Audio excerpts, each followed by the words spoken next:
My name is Yana, and I'm very excited to be moderating this panel. I'm originally from Ukraine and have lived in 6 different countries throughout my life, and I am a current first year student at the University of Birmingham studying education. For those of you who are tuning into Millie for the first time, we're a company dedicated to building a global community for international students, which is why we host these panels. So today's panel is going to look like this. We have some pre-prepared questions already, but again, you can always submit your own questions in the Q&A. The first 15 minutes or so, we'll go through the pre-prepared questions, and then after we'll let our panelists answer any questions you may have. Your questions can be general for everyone, or you could direct these to a specific panelist, either is fine. So let's get started then. Could each of the panelists please introduce themselves? So tell us your name, the city you are currently in and are from, where do you attend university, and what did you study? And one fun fact about yourself. Could we please start with Bernardo? Hi, everyone. My name is Bernardo. I'm from Portugal. I'm currently living in Milan and studying economics and finance at Bocconi University. While in elementary school, I studied in Portugal. I then went on to live abroad and studied at an IB school in Qatar.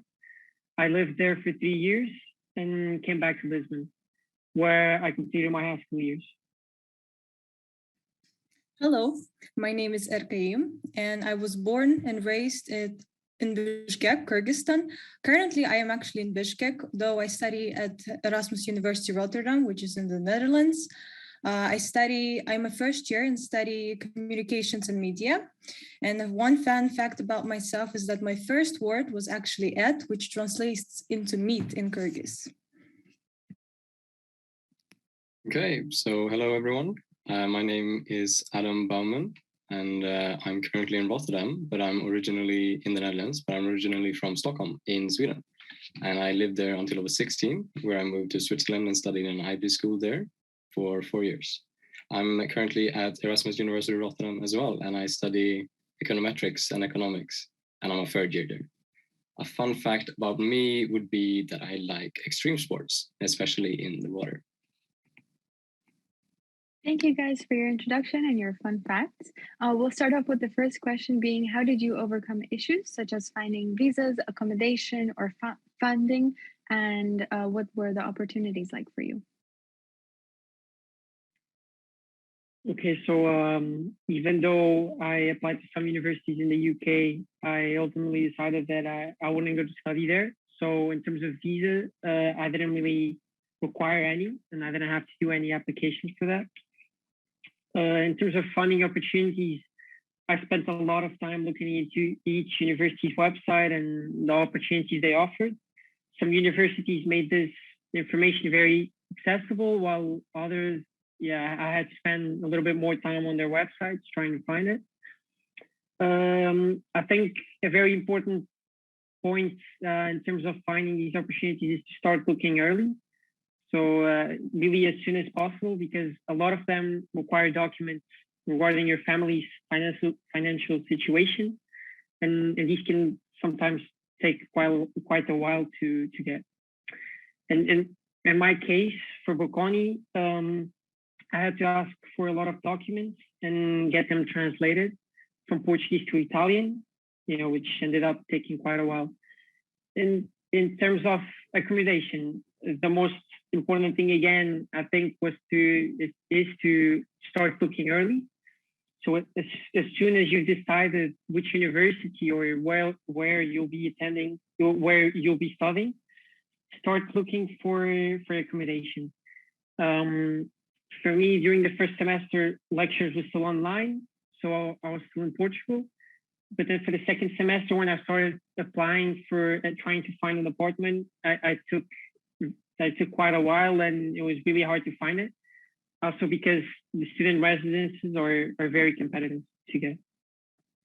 And I think another good point to finding accommodation is to try and meet people that are also looking for it, so they can kind of sometimes get more opportunities and also find them for cheaper if you're dividing an apartment with someone else from the university.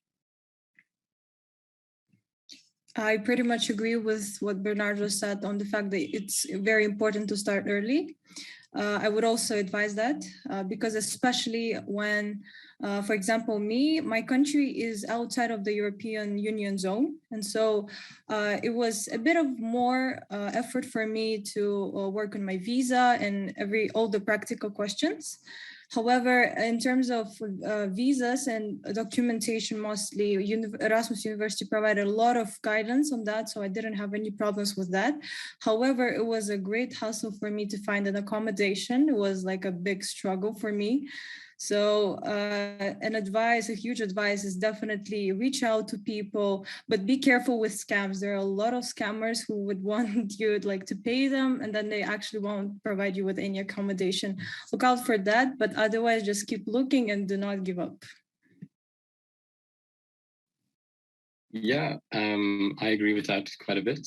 I think it is very important to look into your own countries, your government's restrictions or whatever stipendiums they have for studying abroad. Look into that very early so you can provide the documents you need, as said.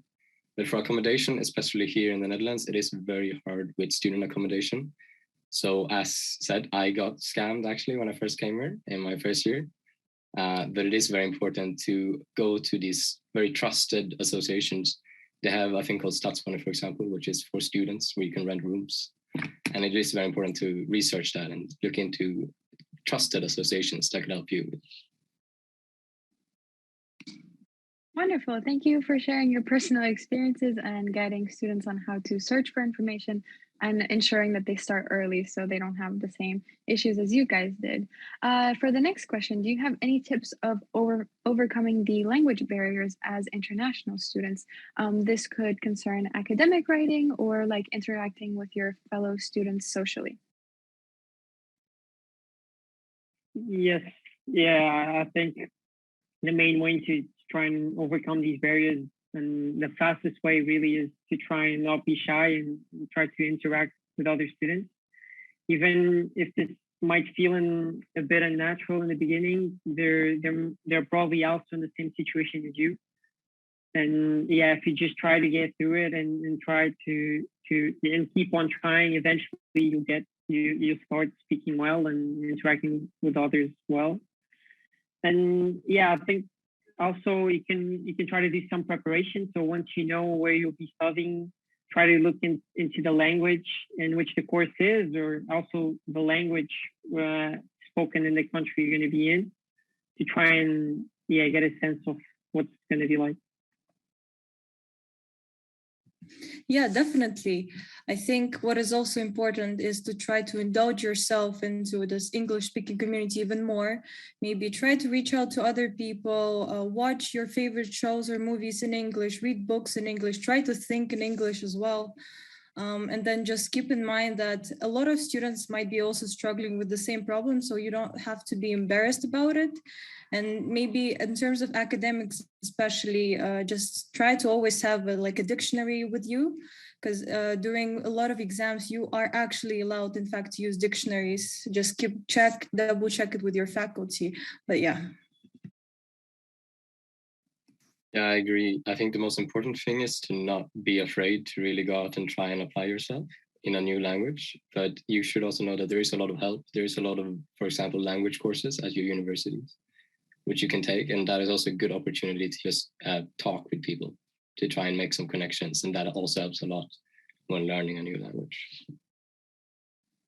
Wonderful. Thank you so much. And a few of you have touched upon this, but what advice would you give to students getting involved in university life and making friends? So I think when I got to university, I found that it was very different from it was very different from high school in the sense that it has a lot of opportunities. There are numerous opportunities, but you really have to go out and try to look for them, because they're just not offered to you. You have to kind of do some search. I think a good way is always to join student associations that interest you.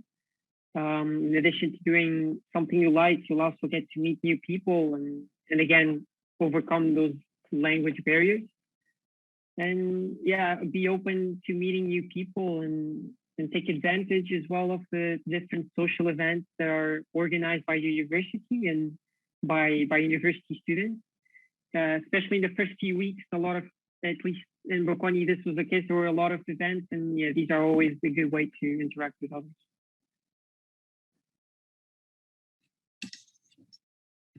Yeah, I think it's very important to try yourself in many different, events, associations as well.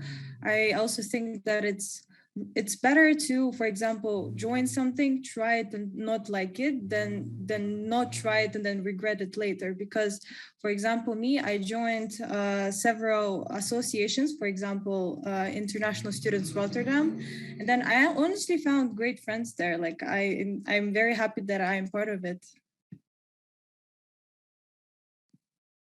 Yep. I would say something similar is really try and find what your interests are before you go to university. Really try and note down what possible associations you could join. For example, I joined extreme sports associations, and there you can make a lot of friends just from going to events and seeing what's happening.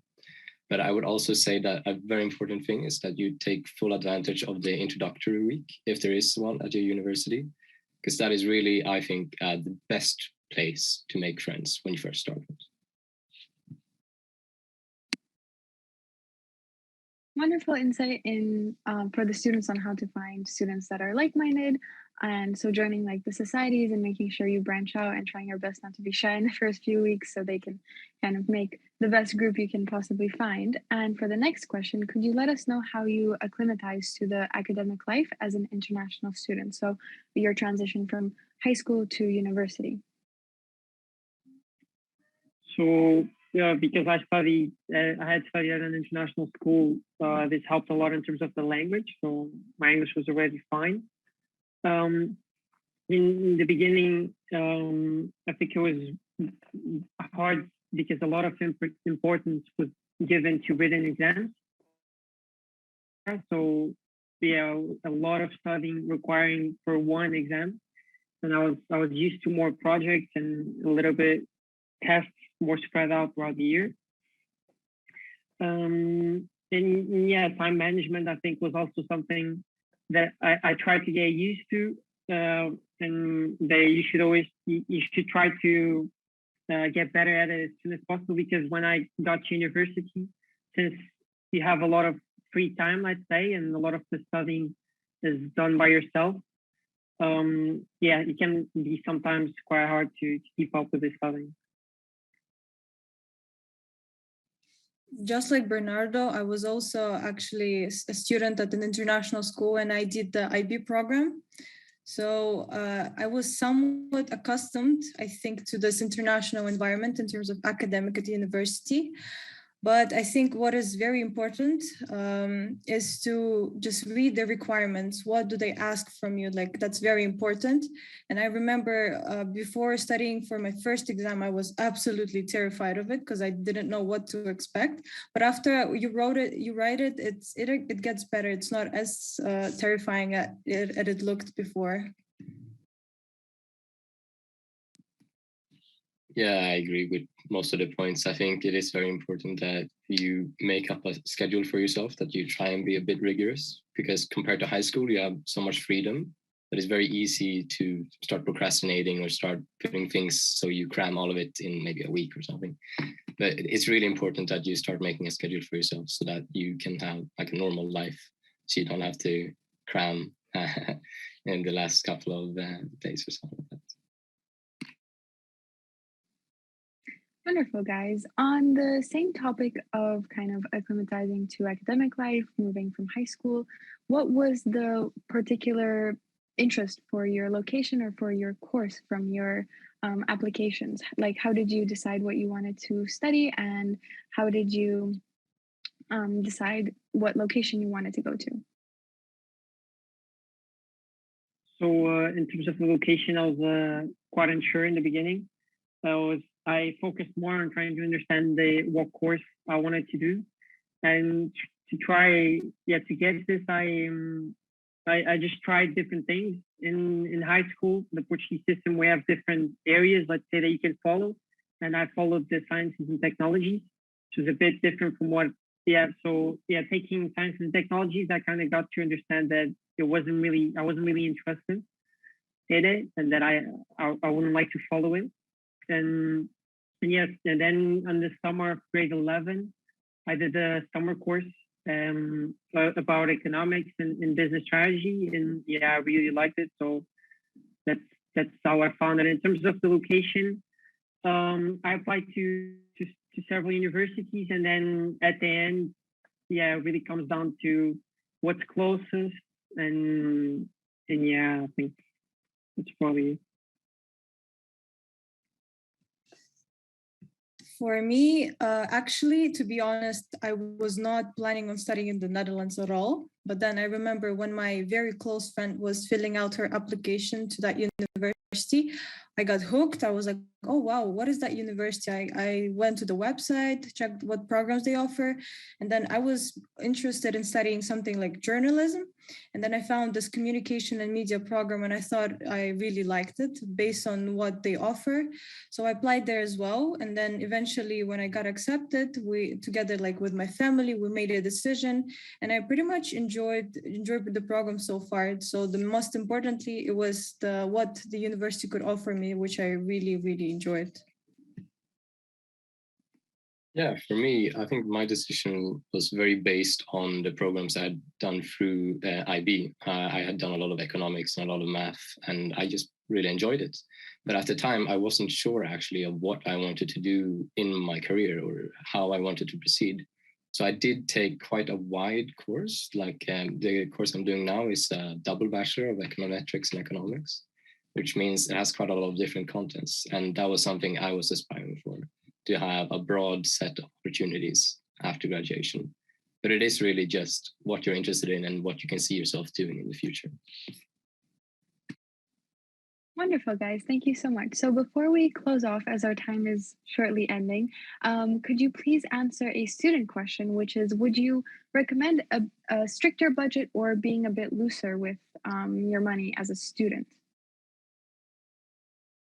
So I think try to be strict with your money, because in the beginning, when you're spending that money, it might not seem like you really need to be strict, but in the end, there's always going to be something else that you would rather spend that money.